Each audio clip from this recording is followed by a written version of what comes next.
Ating pong buksan ang ating mga Biblia sa mga James, Santiago, chapter 1, verse 5. Dito po natin basahin sa malaki. Santiago 1, verse 5. Ngunit kung nagkukulang ng karunungan ng sinuman sa inyo, ay humingi sa Diyos na nagbibigay ng sagana sa lahat at hindi nanunumbat, at ito'y ibibigay sa Kanya. Ang title ng ating pag-aaral ngayong umaga is about the power of God's wisdom. The power, pag sinabi natin power, kapangyarihan. May kapangyarihan ang karunungan na nagmumula sa Diyos. Kaya nga sinabi doon sa ating binasa kanina, kung sino man sa atin ay nagkukulang ng karunungan. Hindi natin pwede may pagmalaki ang ating mga kaalaman, ang ating mga bagay na alam sa buhay natin, sa kapaligiran, ating pinag-aralan, estado ng ating buhay, para may pagmalaki natin ito sa mundo, at versus dun sa karunungan na nagmumula sa ating Panginoon. Sabi nga, maraming mga tao ang puno ng kaalaman. No? Kaya nga may mga scientists, may mga doctor, may maraming mga matataas na mga posisyon ng kanilang mga pinag-aralan. Maraming mga mahuhusay, matatalento. Pero pagdating doon sa punto na kailangan nilang magdesisyon, kailangan nilang gumawa o magkaroon ng isang idea, pwede silang gumawa ng mga ideas, pero bakit nagkakaroon pa rin ng mga confusion? Dahil yun ay kaalaman lamang ng sanlibutan. May nakasulat sa Biblia na ang kaalaman ng sanlibutan ay kamangmangan sa Diyos. Di po ba? Kung hindi mo kilala ang Panginoon at puno ka ng karunungan ng sanlibutan, ay baliwala ito sa harapan ng Panginoon. But, sabi nga dito, that is a human wisdom. Pero, ito ay, ang wisdom na mula sa Panginoon, it will never fails. Ibig sabihin, hindi ito nababago, ito ay nagtuturo, nag-guide sa ating mga buhay, at sabi, hindi ito napapatinag sa atin kung karunungan mula sa Diyos ang inyong hihingin sa Kanya. No? Dahil ito ay nagbibigay ng direksyon. Pag sinabi natin direksyon, itutuwid ka, sasamahan ka ng Panginoon para hindi ka maligaw. Ito ay nagbibigay ng kapayapaan. Dumating man ang maraming mga pagsubok, problema, kabigatan, pero nakakatulog ka pa rin paggabi. May kapayapaan ang iyong puso and discernment para ikaw ay ikay ng Panginoon na hindi ka madaya ng kaaway. So that is wisdom from God. And strength, kalakasan mula sa Diyos. Dahil ang kalakasan natin physically, ito ay nauubos. Nagkakaroon ng kahinaan. Nagkakaroon ng parang nanlulupay-pay ka. No? Pero pagdating sa Panginoon, siya ang magbibigay sa iyo ng lakas para ikaw ay itayo, itindig, at makapagpatuloy. Kailan ba magsisimula ang tinatawag nating wisdom? Sabi, the fear of the Lord is the beginning of wisdom. No? Ang pagkatakot sa Diyos ay ang pasimula ng karunungan. Kung wala kang banal na pagkatakot sa Diyos, never mo mararanasan ang karunungan mula sa Kanya. Lagi natin tandaan na ang pagkatakot sa ating Panginoon, nagsisimula din ito with reverence for God. No? May respeto sa Panginoon. Kailangan alam mo ang posisyon mo sa harapan ng Panginoon. Kailangan alam mo kung sino siya, kilala mo siya, at kung sino ang sinasamba mong Diyos. Dahil marami sa atin na mga mananampalataya, nananalangin, nagbabasa ng Biblia, or nagkakaroon ng mga sharing, testimonies, pero di deep inside, parang feeling nila kulang ang kanilang buhay, no? Merong emptiness sa buhay nila. So kailangan sa ating buhay ay hinahanap natin ang presensya ng Panginoon, ang kanyang wisdom na ituro sa atin dahil ito ang magbibigay sa atin ng lakas para makapagpatuloy. The fear of the Lord means deep respect. So kailangan na andon yung ating paggalang sa presensya ng Panginoon, kung paano mo siya sasambahin, bibigyan ng panahon, oras, pagkakataon na siya makakilos sa iyong buhay, and trust, pagtitiwala. Maraming mga mananampalataya nagsasabi, nagtitiwala naman ako sa Panginoon, bakit? Hindi ko nararamdaman ang kanyang pagkilos. So, hindi total na pagtitiwala yon. Nagtitiwala ka dahil pinapakiramdaman mo lang din kung tutugon nga ba agad ang Panginoon. Ang lagi natin sinasabi is, ang katugunan ng Diyos ay hindi sa panahon na gusto natin, kundi doon sa panahon ng kalooban ng Panginoon. And obedience, sabi dito. No? Kailangan may pagsunod. At ito ang lagi nating tandaan, hindi makakasunod ang isang mananampalataya kung punong-puno siya ng pride. Kung punong-puno siya sa kanyang sarili na the big me na tinatawag. Na iniisip siya yung mahusay, siya yung matalino, siya yung may kakayanan, no? Dahil hindi ka makaka-follow o makakasunod sa palatuntunan ng Panginoon kung hindi mo makikita kung sino talaga, gaano kalaki, gaano katatag, at gaano ka makapangyarihan ng Diyos sa buhay mo. At sinasabi dito, sometimes we rely more on social media. Kaya, ang kalimitan na ating iniisip is, hindi natin hinahanap yung karunungan mula sa Panginoon. Hindi natin ito na nabibigyan ng pansin para hingin sa Panginoon. Mas nagre-rely tayo sa mga nakikita natin. Pag sinabi sa social media na ito ang pinakamahusay na gamot at ito ay makapagbibigay sa iyo ng mahabang buhay. So, hindi na natin nakita kung ano ang pwedeng maging papel ng Panginoon sa buhay natin. Bigla tayong naniniwala sa mga ganon, di ba? Pero, totoo naman na ginagamit ng Panginoon ang mga doktor, ang mga gamot, pero higit sa lahat, ang nais ng Panginoon sa atin is ang pagtitiwala sa Kanya. Dahil siya yung may-ari ng buhay natin. Siya nakakaalam ng bawat dugo na dumadaloy mula sa tutok ng ating mga ulo hanggang sa ilalim ng ating mga talampakan. Siya ang nakababatid ng bawat tibok ng ating mga puso. So dito ay pinapakita lamang natin na mas marami tayong or mas nagtitiwala tayo sa ating mga nababasa, sa ating mga nakikita, sa mga promotions, o sa mga bagay na ibinibigay ng social media. So, lagi natin tandaan, sa bawat araw ng buhay natin, sa iyong mga panalangin, lagi kang humingi ng karunungan mula sa Diyos. Karunungan para hindi ka dayain ng kaaway, para ikaw ay magpagdesisyon ng tama, at laging ang guidance ng Panginoon. Dahil ang karunungan, ito ay hindi magbibigay sa iyo sa isang sitwasyon na ipapahiya ka.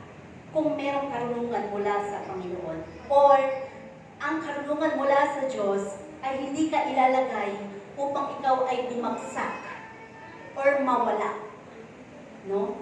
So napakahalaga ang tinatawag nating karunungan dahil ito ay may kapangyarihan sa buhay natin. At sinasabi pa dito na instead of seeking God, dito tayo naniniwala sa lahat ng ating mga nakikita. And we ask God, minsan, tinatanong natin, nag-pray tayo, sinasabi natin sa Panginoon to bless our plans, yung mga plano natin. Pero, tinanong mo na ba sa Panginoon kung yung mga plano mo ay angkop ba doon sa kalooban ng Diyos? Diba?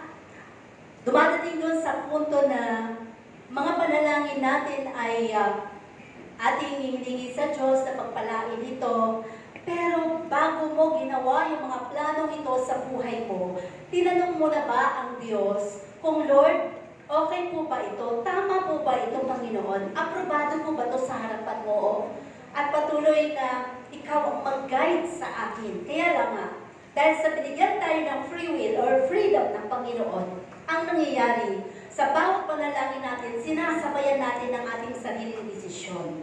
Kaya, ang pinaka-end point ng buhay ng bawat desisyon natin is failure. Dumadating din tayo sa mga disappointments. Dahil tayo lang naman talaga nagplano. Kunyari lang pinabless natin sa Panginoon. Pero sa totoo lang, hindi pa pala natin nakuha yung aprobasyon ng Panginoon kung totoong galing sa Kanya. At siya talaga ang nagbigay sa iyo niyan. No? So napakahalaga sa buhay natin na tinatawag natin karunungan. Many times we pray only when we are in troubles. Kapag nandun ka sa punto ng buhay mo na masaya o kay pamilya mo, ayos sa mga relasyon, so parang minsan nakakalimutan natin, di ba? Nahanapin ng Panginoon. Pero malalaman mo kung ikaw ay tunay na anak ng Diyos at laging humihingi ng guidance sa Panginoon ng may karunungan, na never sa iyong buhay, sa bawat minuto, segundo, o oras ng buhay mo, na hindi sasagi ang panalangin mo sa Panginoon. So, dito ay nangyayari lagi sa buhay natin. Tatawag ka lang sa Panginoon kapag in trouble ka na, kapag nandun ka na sa mga discouragement ng buhay mo. Kapag nakita mo na yung pinaka-conclusion ng mga plinano mo sa buhay, na hindi pala nangyari ang gusto mo mangyari, dahil hindi pala talaga yung inaprubahan ng Panginoon. So dito natin makikita, no? Na napakahalaga ang tinatawag nating paghingi ng karunungan mula sa ating Panginoon. At sabi nga, God's wisdom changes behavior or character. Ito ay nagpapabago ng ating mga character, ng ating mga behavior. Kung paano tayo makisalamuha sa tao, kung paano tayo magsalita, kung paano tayo sa bawat desisyon natin sa pamilya natin, no? At yung character ng kung sino tayo, yung ating personalidad mismo. Dito ay itinuturo sa atin ng Panginoon na ikaw na itong bagong nilalang na binigyan, binihisan ng Panginoon ng bagong pagkatao. Mula sa iyong pag-iisip, binabago na ng Diyos ang iyong pag-iisip na dati ikaw ay selfish, dati ikaw ay makasarili, ngayon ikaw ay mahusay ka ng, ikaw ay selfless na, or masyado ka na mapagbigay, masyado ka na mapagmahal, na dati gusto mo, ikaw lang minamahal. Ngayon, ikaw na nagbibigay ng pagmamahal kahit hindi mo nararamdaman ng pagmamahal ng mga nakapaligid sa'yo. Pero ikaw, dahil punong-puno ka na ng pagmamahal, tinuruan ka ng Panginoon ng pagmamahal, kaya mo nang mahalin kahit yung mga tao hindi ka mahal-mahal. Kaya mo nang hindi mahusgahan ng mga tao na nakikita mo, dahil punong-puno ka na ng pagmamahal at pag-unawa sa kapwa mo. And that is wisdom from God.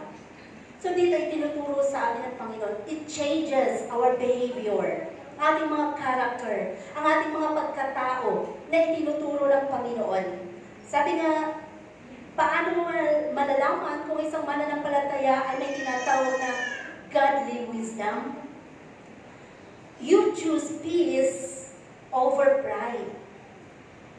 Mas hinahanap mo yung payapan na ng isip mo kaysa makipagtalo.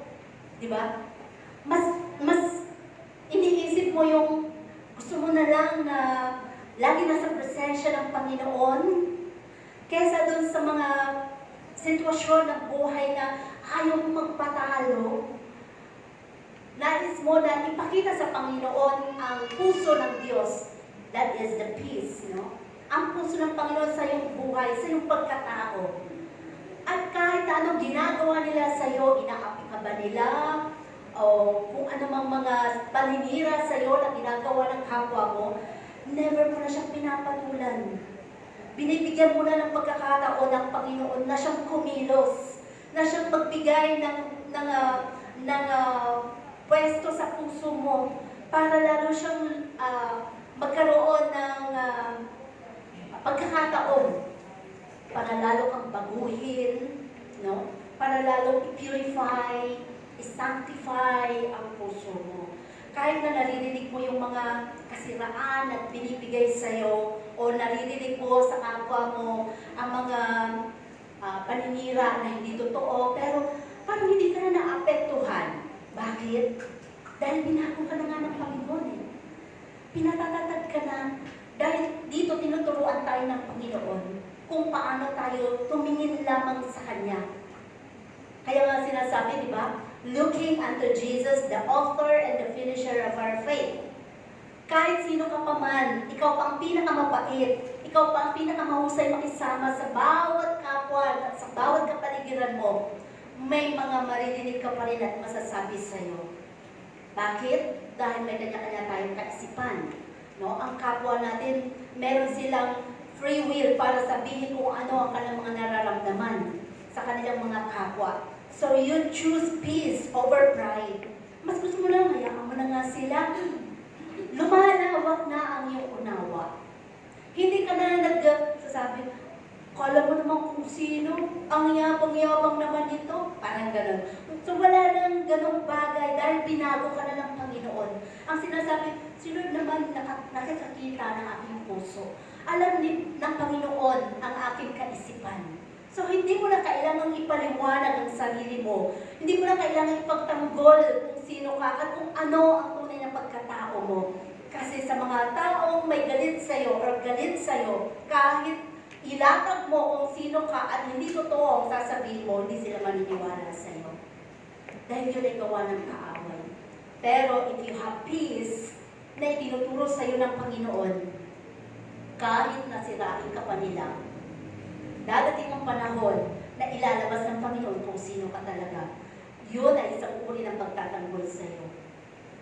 At dito makikita rin natin, sabi nga, ang isang tao na mayroong tinatawag na godly wisdom is you choose forgiveness over revenge.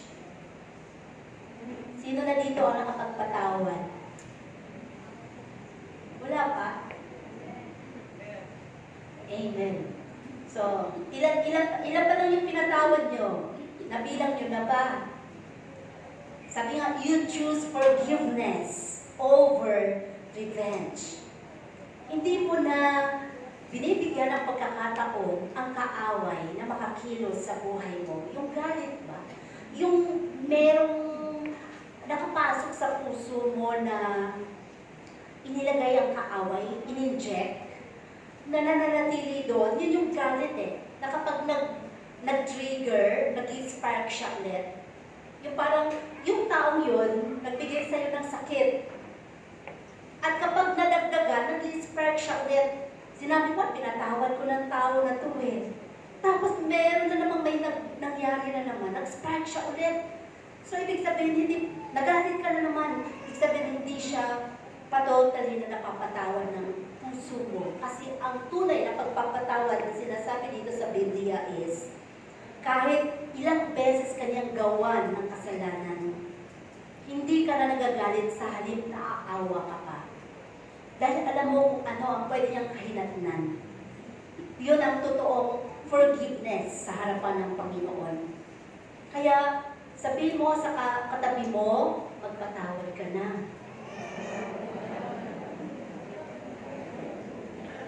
Sabihin mo sa sarili mo, magpapatawad na. Napakahalaga po yun. Minsan, di ba, sabi nga nila, sa magulang, sa anak, ano, sabi, mas masakit pa raw yung, okay, sa kapwa natin, di ba? Mas masakit yung naririnig mong minura ka, o kaya sinabihan ka na ng napakasakit, kaysa yung pinalo ka ng magulang mo. Bakit? Yung palo, pag nawala na yung pantal, wala na, pero yung sinabi sa'yo, minura ka, parang tumagos, di ba? Tumagos sa kaputuran ng puso mo. Parang hanggang sa lumaki ka na naalala mo, di ba? Yung ganong bagay. Meron dun sa napanood naalala ko, di ba, na isang artista sa kanyang kwento at testimonya ng kanyang buhay. Nung sila ay walang-wala pa sila. At pumupunta sila sa kanilang kapitbahay para manood. Bata pa siya. Kapitbahay para manood. Ay may nasabi siya na isang vase ba yun? Vase. Nagalit ngayon, di ba? Nagalit yung may-ari ng bahay. At sinabi sa kanya, alam mo ba na ang vase na yan, mas mahal pa yan sa buhay mo? Tapos, so, tumimo sa puso niya. Si Raisa din, di ba? Ay, testimony naman talaga niya yun. So, tumimo sa puso niya. Sabi niya, paglaki ko, bibili din ako ng magandang bahay at hindi na ako makapanood sa ganito, ganyan. Basta magsisikap ako. Hanggang sa dumating yung punto na natanggap na nga siya, nag-Miss Little Miss Philippines.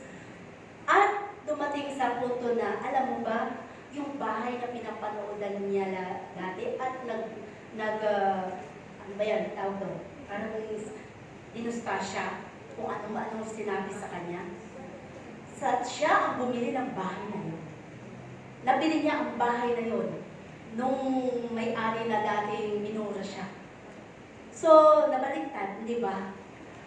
At dito natin masasabi na sa buhay natin, hindi natin pwedeng husgahan ng isang tao. Kung ikaw ay mahirap, mahirap ka na lang forever, no. Sa bawat pagsisikap, lalo kung kilala mo ang Panginoon, may pagkakataon na ikaw ay mapagpapala ng Diyos. So huwag tayong magbigay ng anumang level sa kapwa natin. Dahil ito ay napakahalaga. May kanya-kanya tayong pagkilala sa Panginoon. No? So sabi dito, you choose humility over selfishness. Pag sinabi natin humility, napakalawak po kasi, napakahirap kasi magkaroon ng humbleness na tinatawag, di ba?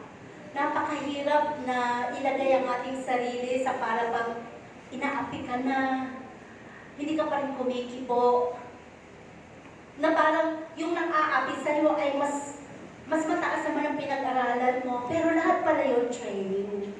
Lahat pala yun ay testing ng buhay natin. Na kahit na makita natin yung kapwa natin na nang-aapi sa'yo or nagbibigay sa'yo ng sitwasyon na para bang inilalagay ka o inaapakan ka ng pagkatao mo, pamilya mo. Pero pag naniniwala ka sa Panginoon at pinatunayan mo sa Diyos na yung tinatawag na humility ay naipapamuhay mo, yun yung sinasabi ng Panginoon sa Biblia na ikaw ay itataas ng Panginoon. Kaya manatili ka lamang doon sa tamang paghubog ng Panginoon. Tunay na ang Diyos ay nagtuturo sa atin paano tayo lumakad sa Kanyang katwiran.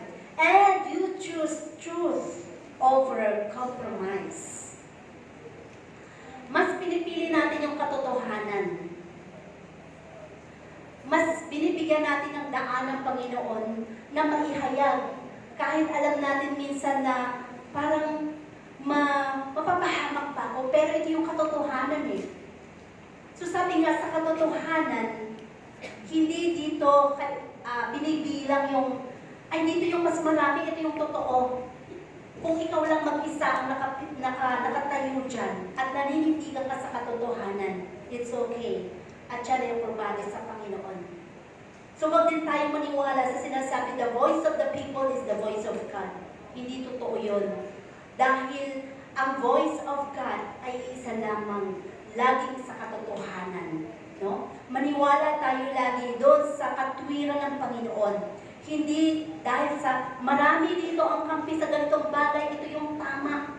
No. Ang hinahanap ng Diyos sa atin ay maging totoo tayo sa Kanyang harapan. Na kahit na alam mo na parang iniwala ko ng mga kaibigan ko, nawala yung aking mga dati very close kami. Pero alam mo na hindi tama ang kanilang ginagawa, it's okay. Dahil inaayos nga ni Lord ang buhay mo.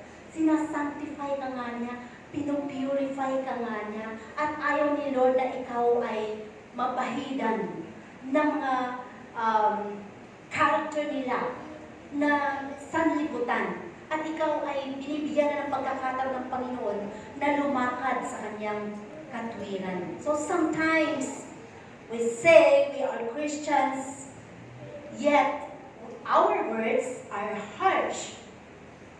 Sinasabi natin, Kristiyano ako, anak ako ng Diyos, nagsisimba ako, wala akong paldusalas sabi ko, hindi ako nag-upset, no? Ako'y very active sa church. Ako'y Kristiyano. Pero kapag nakikita ng kaaway at kagalit, kung makipagmurahan at kung makipagsalitaan, tagos sa buto, mamatay ka na sana, parang magano'n. Lumayas ka, mga ganong salita. Walang hiya. Na hindi, parang hindi angkop sa isang Kristiyano, hindi ba? Yung mga salita na tinuturo ng kaaway para maipamukha mo sa isang tao ang kanyang mga ginawa. Pwede naman natin sabihin na naisway kahit na meron kang galit sa kanya, sama ng loob sa kanya. Dahil yun nga ang magpapapawi doon ng galit, ng sama ng loob, sabi dito. So, ito ang kalimitan. Kaya nga marami nagsasabi na, nakawala na naman ako sa aking pagiging Kristiyano. Kumilos na naman ang kaaway sa aking buhay. Mas binibigyan pa natin siya ng papel. Mas natataas pa natin siya. Sa halip na ang Panginoon ang siya nagbibigay sa atin ng guidance paano natin i-handle ang isang sitwasyon. Kaya mo bang i-control ang iyong bibig, ang iyong mga dapat na aksyon sa tulong ng Panginoon kapag hihingi mo ito sa Panginoon? Dahil mahirap i-control ang ating sarili kung tayo ay nabubuhay more on sa ating mga emosyon, sa ating flesh na tinatawag, no, sa laman. Dahil yan ang nakakagalit. Yan ang nakapagbibigay sa atin ng trigger para makaganti, no? Makakilos, makapagsalita ng mga masasakit. Kasi kung sinabihan ka ng kapwa mo ng masakit, gusto mo mas masakit ang ibabalik mo sa kanya. Pero sa tingin mo ba, tumatagos din sa puso niya yun? Hindi. Kasi ang nangyayari sa puso niya ay ang galit lang talaga. And sabi dito, sometimes we say we are Christians, but sabi, we have some decisions that are worldly. Worldly, mga decisions natin. Yung mga desisyon na hindi mo makita doon sa hinagap ng salita ng Diyos. Mga desisyon na para bang, uy, saan na ba papunta ang buhay mo? Bakit naandyan ka na sa parang mga makamundo na yan makamundong business na yan mga alam mong nandadaya na ng kapwa yan alam mong, di ba? Kung alam mong ito ay parang hindi na yata sa Panginoon itong ginagawa ko, Lord. Mga worldly decisions. Napakahirap, hindi ba?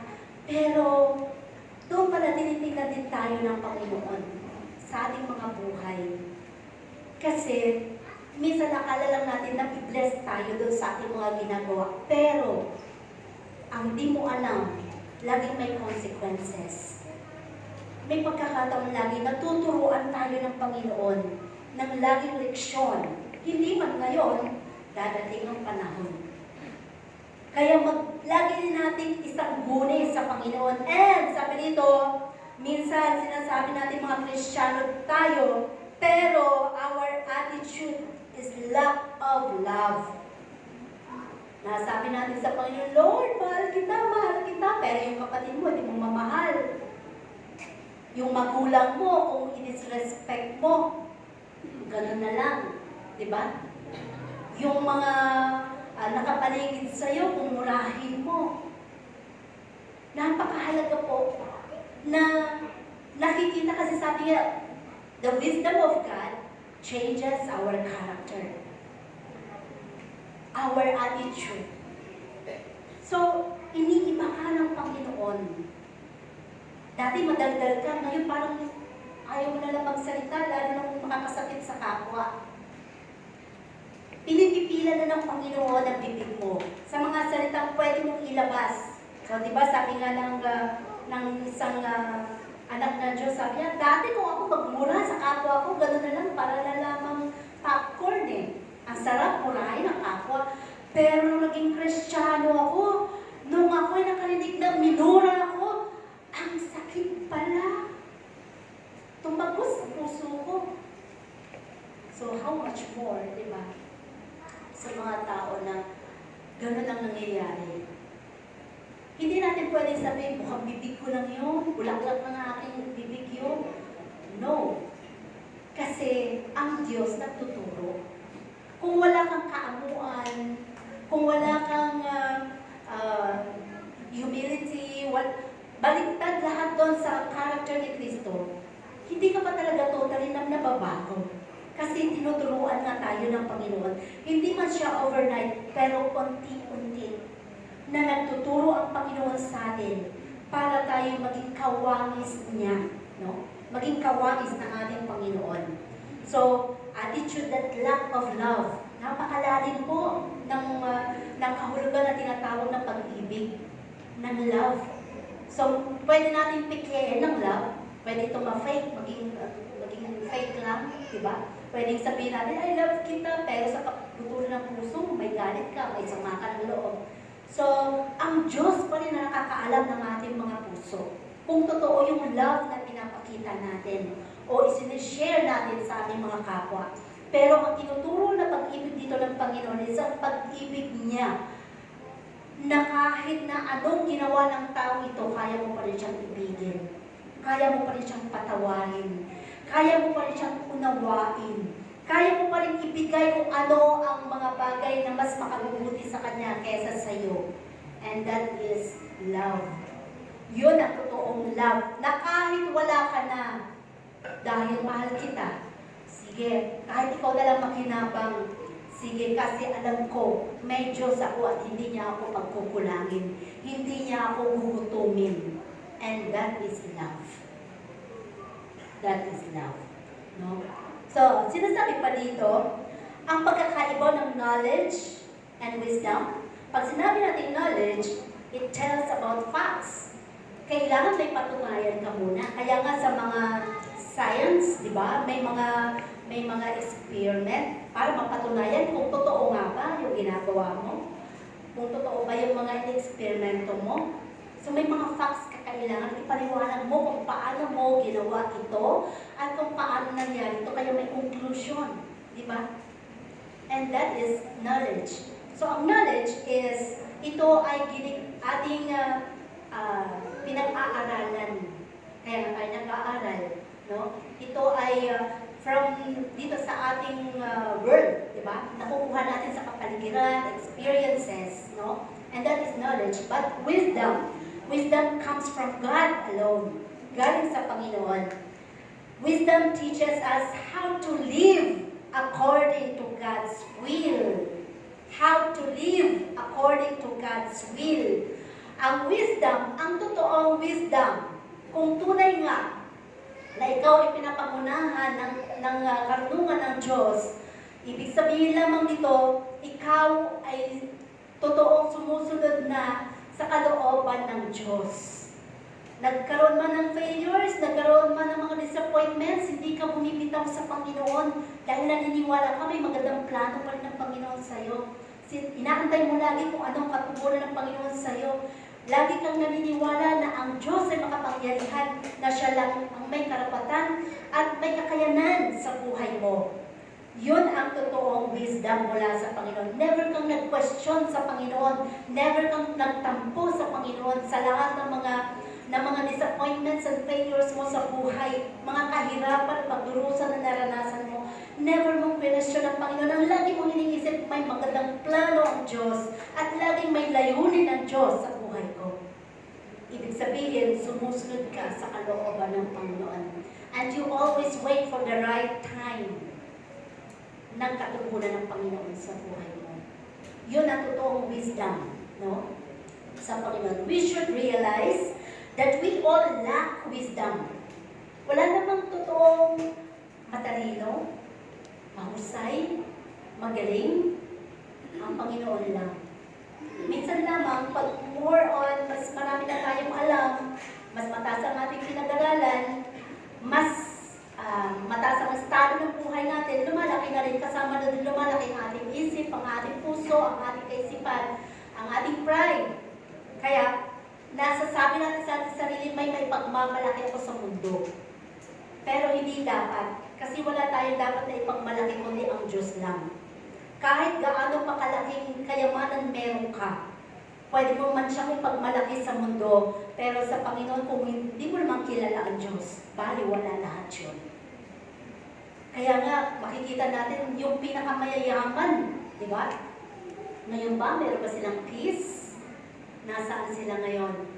Makikita mo na totoo pala ang kayamanan ng mundo ay tunay nga hindi mo kaya i-contain sa puso mo. Dahil ang tunay na kayamanan ay ang makilala mo lang si Kristo at sumunod sa Kanya. No? So, dito, laging sinasabi sa atin ng Panginoon, kailangan natin ma-realize na tayong lahat ay wala o kulang sa kaalaman. Wisdom from God. So, kailangan kasi ito hinihingi sa Diyos. Hindi ka pagkakalooban o babahaginan ng Panginoon ng kaloob, ng karunungan kung hindi mo siya hihingin. So, every day of your lives, sa bawat pagluhod mo, sa iyong kama, kasama lagi, nahingin sa Panginoon, bahaginan ka ng karunungan sa araw na ito. Para hindi ka niya hindi ka madaya ng kaaway, hindi ka mailagay sa anumang mga kahihiyan. No? Napakahalaga po yun. At lagi makapag-desisyon ka ng tama. Kung may mga tao na lumalapit sa iyo at binibigyan ka ng mga opportunity, pagdidesisyonan mo siya, at hindi mo siya agad kakagatin. Or, ibig sabihin, papatulan dahil may karunungan na binibigay sa iyo. Teka lang, mag-iisip muna ako. Parang gano'n, di ba? Binibigyan mo ng pagkakataon na tugunin ng Panginoon ang tama sa buhay mo, sa bawat desisyon mo. And sabi, even strong Christians sometimes become confused and weak. So, hindi natin talaga pwede sabihin, ayan, reverend na yan, ayan, bishop na yan. Nako, lahat yan tama, wasto ang kanyang mga desisyon, no? Tao pa rin tayo lahat, nagkakamali. Kaya nga, in every day, laging hingin natin sa Panginoon na tinatawag na karunungan. Hingin mo sa Diyos. At kapag meron kang karunungan, kahit nakakaramdam ka ng kalungkutan, pagdurusa, nandun yung comfort. Kasi ang Panginoon lagi nandyan. Kasama mo ang presensya niya. At siya lagi ang magbibigay sa iyo ng lakas. No? So we should, there are moments na sa buhay mo na hindi mo alam paano magdesisyon. Diba? Minsan sinasabi natin, paano ba gagawin to? Hindi ko alam saan ako magsisimula. Parang nawasak lahat yung mga nasunugan, diba? Sabi na, hindi ko nga po alam kung paano kami magsisimula eh. Kung saan kami ulit, paano pa ang pwede namin gawin sa buhay namin dahil wasak na wasak po ang aming mga tahanan. Napakahirap, diba? Kung halimbawa lang yun sa bahay na ang dami mong mga nakakalat, saan ba magsisimula dito? Ang gulo-gulo. So, ibig sabihin lang, naguguluhan ka lamang kapag hindi ayos. Wala sa posisyon. So, ganun din sa ating kaisipan. Naguguluhan tayo magdesisyon or mag-isip ng mga idea sa buhay natin. Kapag ang dami-dami nating inilalagay sa ating kaisipan, ang daming pinapakain natin ng ating kaisipan ng kung ano-ano, lalo na kung mga negatibong kaisipan. Kaya sa halip na magkaroon ka ng peace, wala kang peace. Kasi ini-entertain mo lahat ng mga negatibo sa kaisipan mo. Yung problema ng kapitbahay mo, pinoproblema mo. Yung problema ng anak mo, pinoproblema mo. Yung problema ng kaaway mo, pinoproblema mo din. Yung ugali ng kapatiran mo, pinoproblema mo pa. Yung away, yung alitan ng pamilya ng mga kapatiran mo, pinoproblema mo din.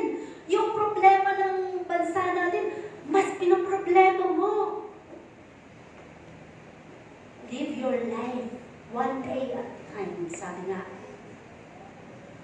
ang Diyos magtuturo sa iyo. Huwag mong i-stress ang sarili mo. Isipin mo kung ano ang tama at kung saan ang dapat. Dahil ang Panginoon magtuturo sa iyo. Huwag mo na problemahin. Huwag mo na problemahin kung na-impeach ba si Sara? Ano ba talaga?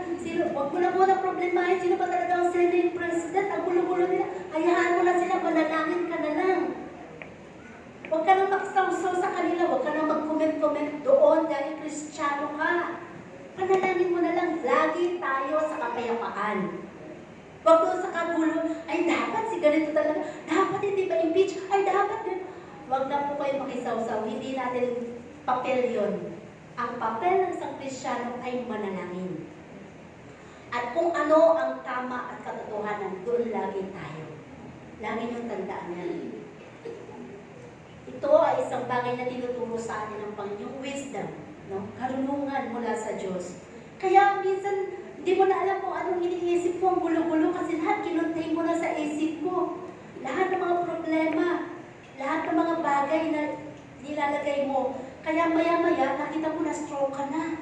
Hindi ka na makahinga. Diba? Dahil yung ugat,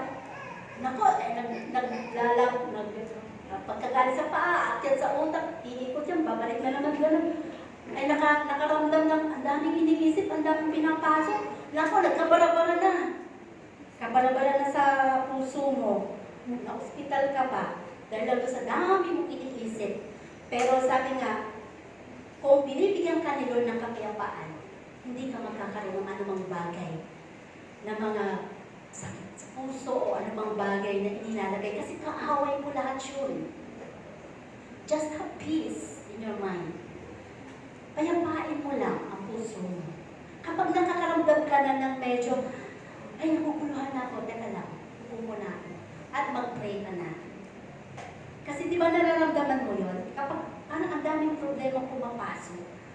Kapag nanginginig na yung tenga mo, teka lang, namamanhid ka na, pakiramdam mo na yan, papunta ka na sa stroke yan. Ay, relax ka na muna. At huwag ka na, i-blanco mo na sarili mo at manalangin ka. Yun talaga ang papupuntahan ng lahat ng yun.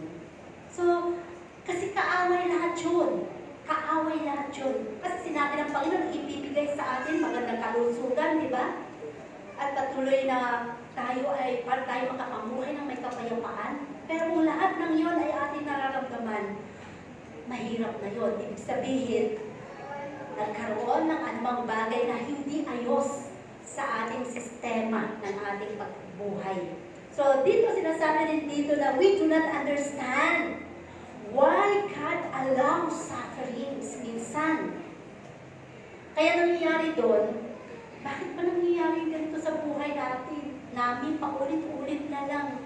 Kasi bakit paulit-ulit? Kasi hindi mo pa rin natututunan. Kung noon ay napagtagapay mo, tapos ito na naman ngayon. So, ibig sabihin, kung noon ay nagawa mo, napagtagumpayan mo yun, kung ano ang ginawa mong solusyon doon, kasama ang Panginoon, yun pa rin ang gawin mo ngayon. Na solusyon, dati ginawa ko yun eh, lalo kung naglingkod sa Panginoon, talagang ibinigay ko yung oras, panahon ko sa Panginoon, kaya napagtagumpayan ko yun. Bakit naulit na naman ngayon? Baka mamaya may paalala ulit ang Panginoon. Kailangan siguro, ito na naman. Laging balikan mo lang kung paano ka itinawid ng Panginoon sa dating mga sitwasyon ng buhay mo. At doon ituturo sa'yo ng Diyos. Ganun lang yun. Kasi hindi natin natututunan lagi ang leksyon ng buhay. Kaya paulit-ulit siya. Paulit-ulit tayo nagagalit, paulit-ulit tayo na sumasama ang loob. Kasi hindi mo pa rin nagagawang magpatawad. Pero pag nagawa mo ng magpatawad, aalisin na lahat yun. Kahit ano naririnig mo, kahit ano pang mga bagay na yan, tuturuan ka na maging payapa ka na lang. Gusto kong mamatay ng payapa, parang gano'n, di ba? Magalit pa sila sa akin, basta payapa ako, dahil alam ko at kilala ko ang Panginoon. Ganun, yun ang bagay na nais na ipamuhay natin sa ating buhay, sa bawat araw. So, huwag nating tanong bakit may mga sufferings, emotionally tired. Sinasabi, naku, pagod na ako. Sino ang sasabi dito? Pagod na ako sa inyo ha, gulo-gulo nyo. Parang ganon. Diba? Sa mga bata, pagod ka na sa buhay. Napapagod tayo. Physically.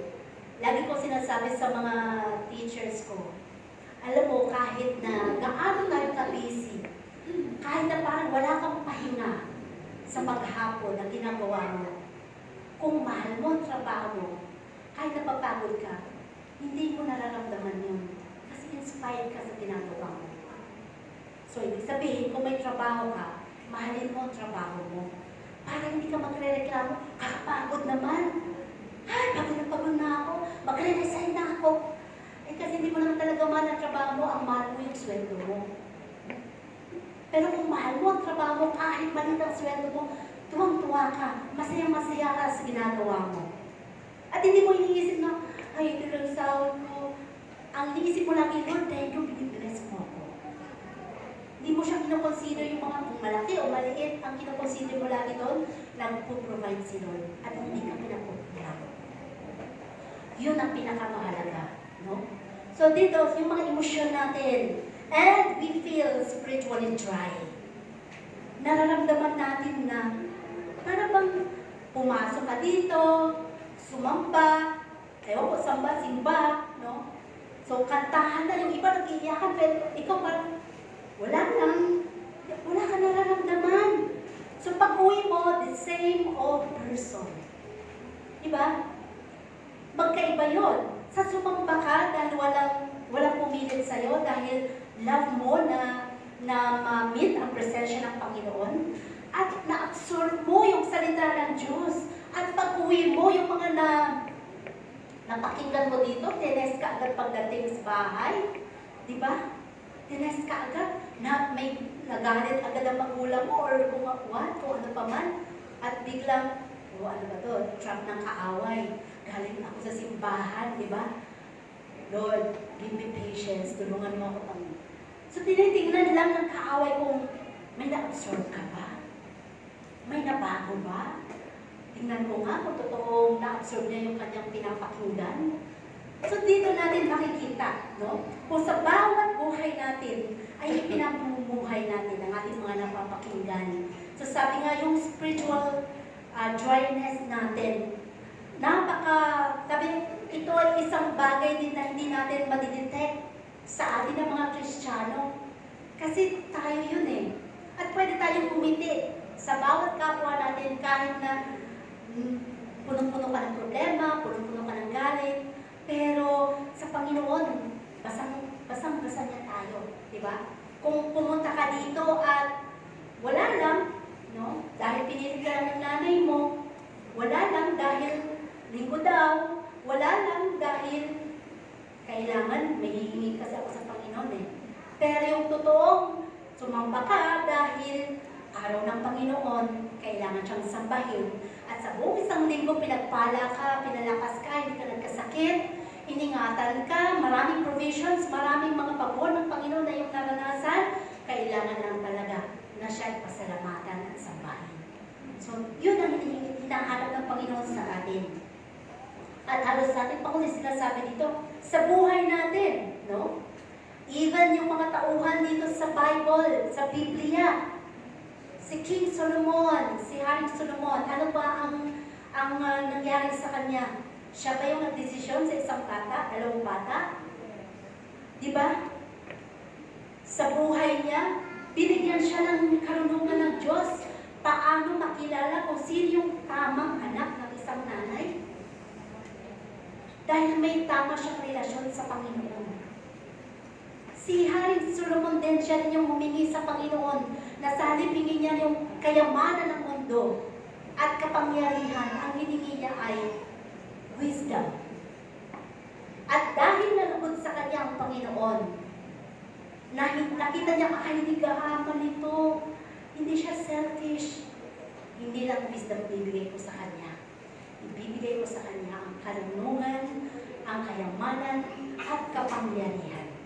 Pinagkatiwalaan siya ng Panginoon. Kapag nakita ng Panginoon, hindi tayo gahaman sa salapi, sa mga bagay na kung anong meron tayo. Na walang kwentang lahat ng mga bagay na to. Lahat naman talaga iiwan natin, di ba? Wala naman talaga tayong dadalhin. So hanggang dito lang yung claim natin ng mga kayamanan na yan, hanggang dito lang yan. Pero paano na lang kung makamatayan mo yung pagkiklaim mo na yan? Napuno-puno tayo ng galit, di ba? Napakahirap po nun. Akala natin ayos yung ating spiritual. Pero pagharap mo pala sa Panginoon, di ka pala pang langit. Dahil lang doon sa pinanghawakan mo, na kayamanan ng mundo. Napakahirap po nun. Ang sabi nga, mas i-secure natin ang kayamanan sa langit kaysa dito sa sanlibutan. Lahat yan ay pangsamantala lamang. Napakahalaga.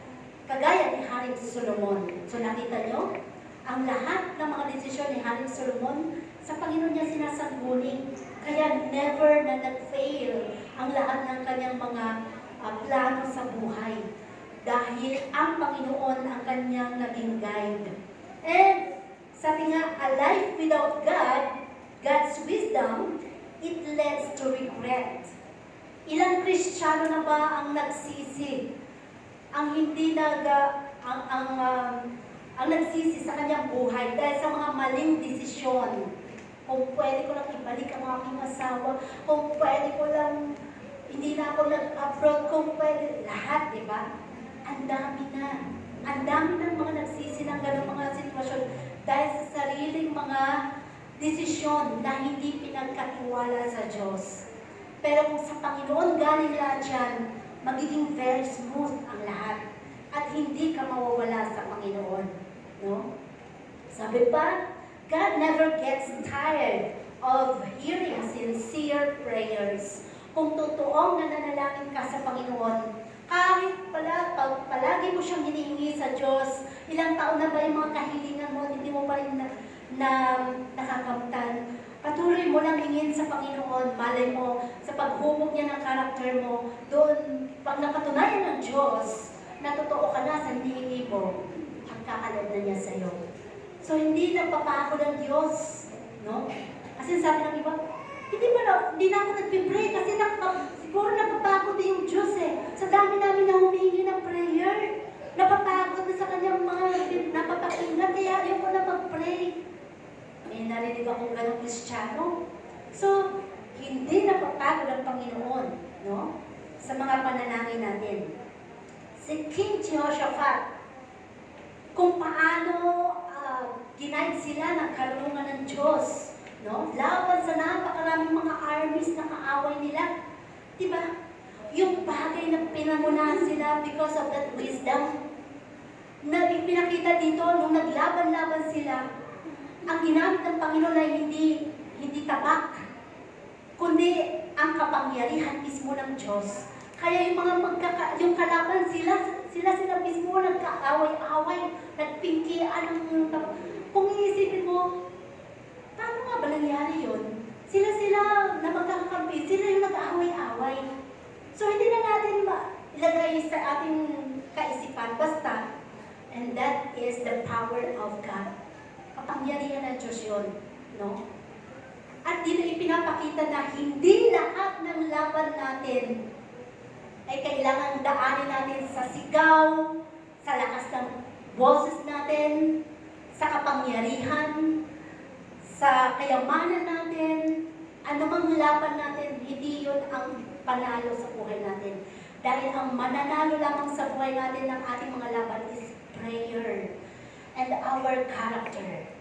Ang ating character na hinuhubog ng Panginoon. At sabi nga dito, na hindi dumepende si Haring Jehoshaphat sa mga military tactics, kundi sa plano ng Diyos, no? Kaya sila ay nanalo. Even Gideon, di ba? Si Gideon na napakaduwag. Pero because of God's power na i-guide si Gideon, kaya mo yan. Hindi mo pwede sabihin, Lord, hindi naman ako leader Hindi ko ito kaya, Lord Kasi kung nagtitiwala ka sa Panginoon, ang Diyos ang maglalagay sa'yo ng authority and power. Hindi kasi yan sa sarili mong karunungan. Pag sa sarili mong karunungan yan, abay mapapagod ka talaga at hindi ka makakapag-isip ng tama. Pero kapag sinurrender mo siya sa Panginoon, i-guide mo ako, Lord. Tulungan mo ako na maging mabuti akong katiwala bilang leader mo, Panginoon. At doon ang Diyos magtuturo sa iyo. Bibigyan ka niya ng wisdom.